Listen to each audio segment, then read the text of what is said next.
恋愛が辛い、不安、恋愛だけでなく人生全体も不安、自分に自信が持てない、そんな風に心のどこかでずっとモヤモヤしていませんか？友達と会う時には表面的にいい自分でいれても、一人になると孤独感を感じて不安になる。この気持ち、とってもわかるんです。私もかつてそういう風に感じて自分の人生に希望を見出せない時がありました。今日はそんな風に感じている人へ希望を持てるメッセージを送りたいと思います。こんにちは。恋愛ライフコーチのさゆりです。このチャンネルではただのテクニックではなくて幸せな恋愛を手に入れるための本質的な方法をお伝えするチャンネルです。あなたは今自分なんかとかどうせうまくいかないなどと感じて人生にもやがかかっているような感じがしませんか？自分は幸せになれないんじゃないか。ましてや幸せな恋愛なんてできないと思っているかもしれません。でもどうしてそういう風に思ってしまうんでしょうか？きっと誰かから直接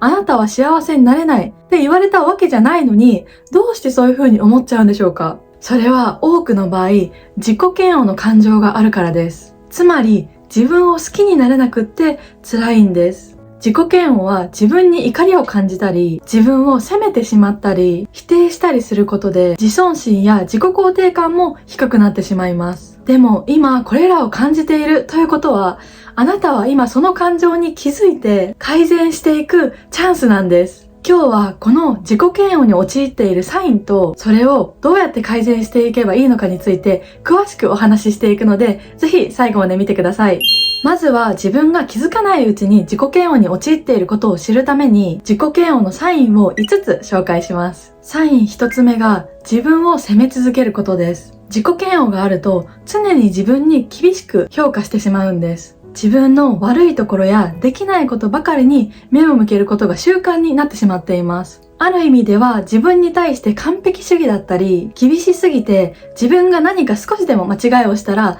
それを許すことができないんです。自分ができた時には褒めないのに、何か少しでもうまくいかなかったら自分を責めてしまいます。これによって罪悪感や無価値観を感じ、それが自分や人生に対する不安や不満につながっていくんです。サイン2つ目が他人と比較し不安を感じる。誰かと一緒にいる時にも不安を感じる場合は、おそらくその他人と自分を常に比較していて、この人のここが羨ましいな、それに比べて自分はって思っていませんか？他人を見るときにいつもその人が持っていて自分にはないものばかりに目を向けてしまって、あなたがすでに持っている素晴らしいものがあるはずなのに、それをないもののようにして感謝を忘れてしまいます。これも自己嫌悪の一つのサインなんです。幸せそうで自信があり魅力的な人と一緒にいたり、そんな人を SNS で見ると自分のことが嫌に思えてきちゃうんです。サイン3つ目が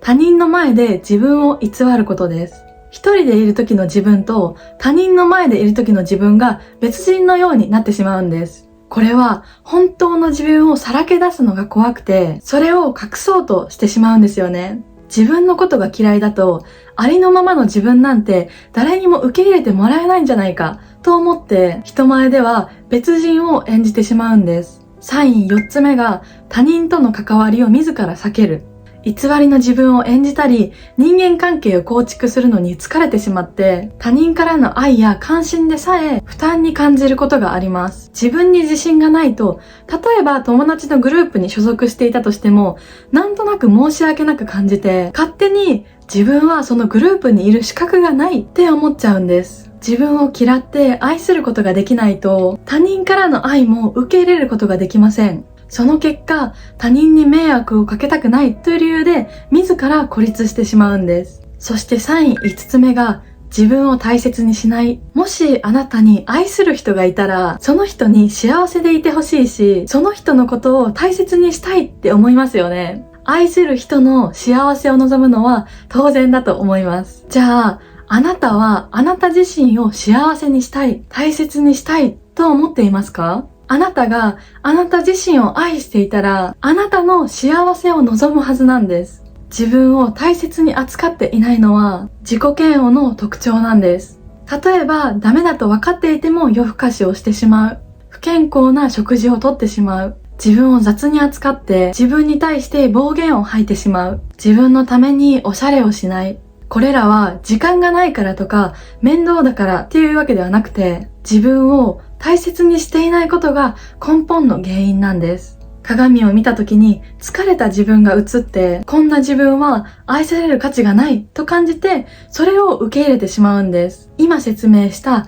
5つのサイン。1、自分を責め続ける。2、他人と比較して不安を感じる。3、他人の前で自分を偽る。4、他人との関わりを避ける。5、自分を大切にしない。これらの中で一つでも思い当たることがあったら、それは自己嫌悪のサインなんです。じゃあここからはどうやってその自己嫌悪から抜け出していけばいいのかというお話をしていきます。自己嫌悪から抜け出すためには、まずその感情を認識して自分を受け入れることから始まります。なぜなら自己嫌悪している状態は自分が嫌いで憎いと感じてしまって自分を受け入れられていないからです。自己嫌悪を解決し自分を愛するための具体的なステップを今から解説していきます。まずステップ1が自分を許す練習をすることです。完璧な人なんてこの世の中に存在しないんです。何か間違いや失敗した時にそれをした自分を責めるのではなくて、誰にでも失敗はあると考えて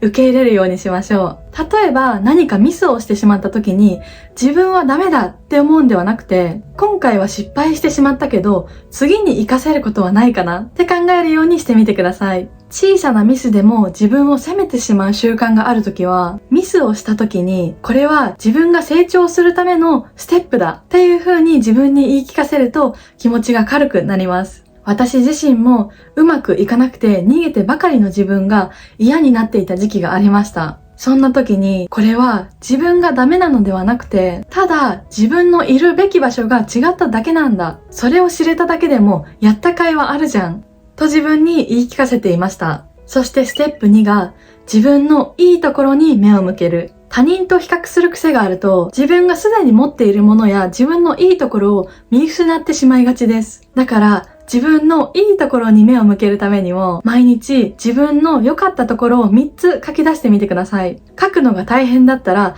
考えるだけでも大丈夫です。例えば今日は頑張って早起きできた。あの人に笑顔で挨拶できた。自分の仕事を少しでも進められた。このような本当に小さなことでもいいので、これを続けていくと自分を肯定的に見る習慣がついていきます。他人と自分を比較するのではなくて、昨日の自分と比較してみてください。ステップ3が自分を大切にする。自己嫌悪を感じていると、つい自分のケアを後回しにしてしまいます。でも、自分を大切に扱うことで、心が満たされる感覚を少しずつ取り戻すことができるんです。例えば、質のいい睡眠をとったり、散歩やストレッチなど軽い運動をしてみたり、自分が好きなテンションの上がる服を着てみたり、自分をいたわる行動を意識的にしてみてください。こういった小さな積み重ねも自己肯定感の向上につながっていきます。そしてステップ4が頼れる人に相談する。孤立しているとどうしても自分の考えに閉じこもってしまいます。信頼できる友達や家族に相談できそうだったら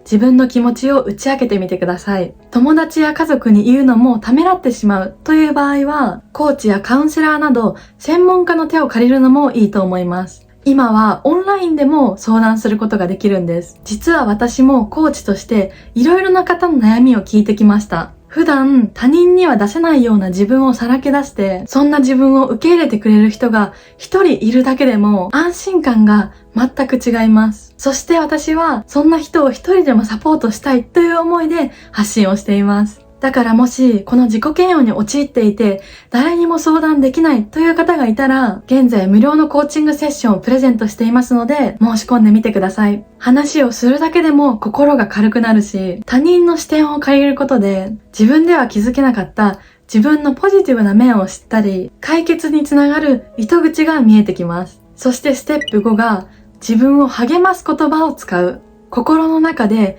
自分を責めてばかりいると、無意識のうちにその言葉が自分の中に刷り込まれてしまいます。そして自分はこういう人なんだという自分へのネガティブな思い込みが作られてしまうんです。だから、そうしてしまっているなら、その代わりに自分を励ます言葉を普段から意識的に使ってみてください。例えば、私は大丈夫。少しずつでも前に進んでいる。自分にはできる力がある。こういった言葉を毎日自分に繰り返し声掛けすることによって、本当に自分は大丈夫だし、前に進んでいるし、自分には力があるということを信じれるようになり、自信がついて自己肯定感も少しずつ高まっていきます。そしてステップ6。小さな成功体験を積み重ねる。自己嫌悪を感じているとき、何かやりたいことがあっても、どうせ自分には無理と最初から諦めてしまいがちです。こんな時は小さなことでもいいので、自分にとってできたと思えるような経験を積み重ねていくことが大切です。まずは日々自分との小さな約束を作って、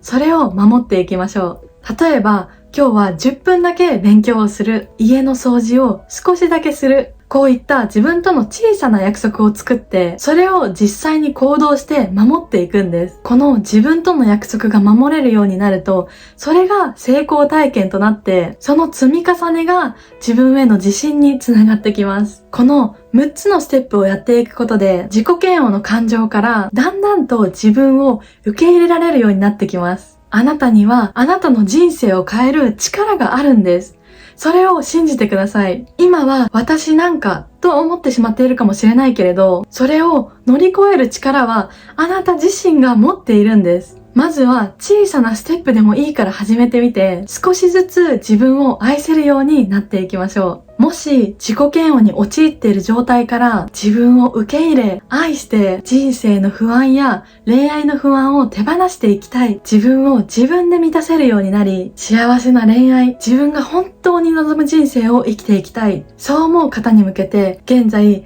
セルフラブの習慣化プログラムを提供しています。これは私がマンツーマンで向き合い、あなたが自分を愛するセルフラブを習慣化していくためのプログラムです。習慣って毎日の小さな積み重ねだから、やっぱり一人でやると途中で心が折れて三日坊主になってしまったりするんですよね。だから習慣が身につくように毎日のサポートと定期的なコーチングや動画での知識習得の講義も含まれています。現在女性限定なのですが、もしこれに興味があるという人は概要欄の LINE からまずは無料のコーチングセッションを受けてみてください。さらに現在はコーチングセッションを申し込んでくれた方へ、私が毎日使っているジャーナリングのテンプレートをプレゼントしていますので、ぜひチェックしてみてください。今回は自己嫌悪に陥っているサインと、それをどうやったら解決していくかということについてお話ししました。今回の内容があなたの心を少しでも軽くして希望を持つきっかけになったらとっても嬉しいです。あなたは幸せになる価値が